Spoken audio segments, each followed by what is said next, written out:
Pemanasan global atau global warming.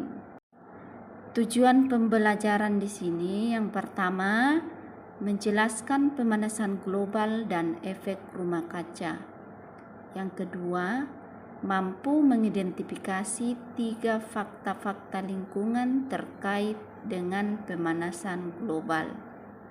Yang ketiga, mampu mengidentifikasi 3 dampak dari pemanasan global.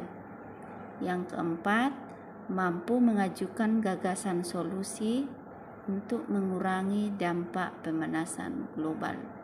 Pemanasan global adalah peningkatan suhu rata-rata atmosfer bumi dan lautan secara bertahap serta sebuah perubahan yang diyakini secara permanen mengubah iklim bumi. Penyebab pemanasan global. Pemanasan global adalah suatu fenomena global yang dipicu oleh kegiatan manusia terutama yang berkaitan dengan penggunaan bahan fosil dan kegiatan alih guna lahan.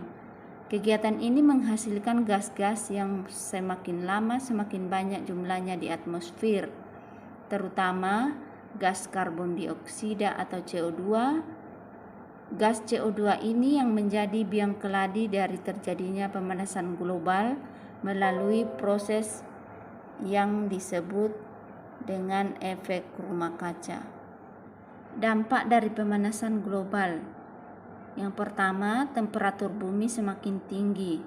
Nah, di sini penyebabnya karena semakin banyak gas rumah kaca di atmosfer bumi. Gas rumah kaca seperti karbon dioksida dan metana membuat panas dari matahari terperangkap di bumi. Dampak yang kedua yaitu curah hujan yang tinggi.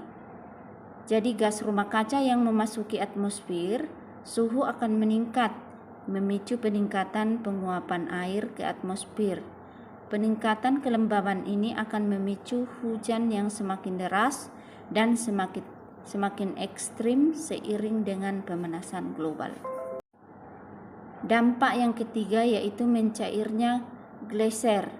Ini disebabkan sejumlah faktor seperti iklim, cuaca, dan arus laut. Tetapi faktor penentunya adalah air laut hangat sehingga mempermudah mencairnya gletser. Dampak yang keempat yaitu hilangnya terumbu karang. Dampak pemanasan global di muka bumi mulai mengancam ekosistem laut, yakni menyebabkan suhu air laut semakin naik. Suhu air laut yang kian menghangat membuat terumbu karang mengeluarkan lumut kecil yang hidup di karang. Hal ini menyebabkan pemutihan karang sehingga membuat karang kelaparan. Dampak yang kelima yaitu gagal panen.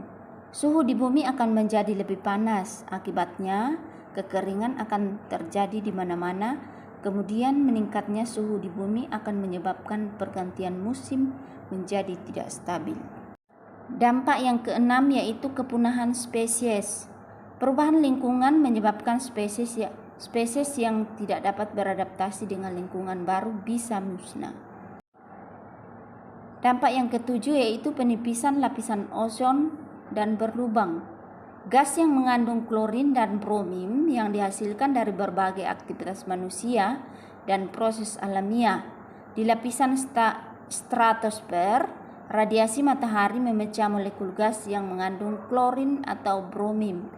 Klorin dan bromim kemudian bereaksi. Kemudian, beberapa usaha yang dapat dilakukan untuk menanggulangi pemanasan global, di antaranya sebagai berikut. Yang pertama, menggunakan energi terbarukan dan mengurangi penggunaan batu bara, gasolin, kayu, dan bahan bakar organik lainnya. Yang kedua, meningkatkan efisiensi bahan bakar kendaraan. Kemudian yang ketiga, mengurangi deforestation. Yang keempat, mengurangi penggunaan produk-produk yang mengandung klorofluorokarbon dengan menggunakan produk-produk yang ramah lingkungan. Kemudian, mendukung dan turut serta pada kegiatan penghijauan.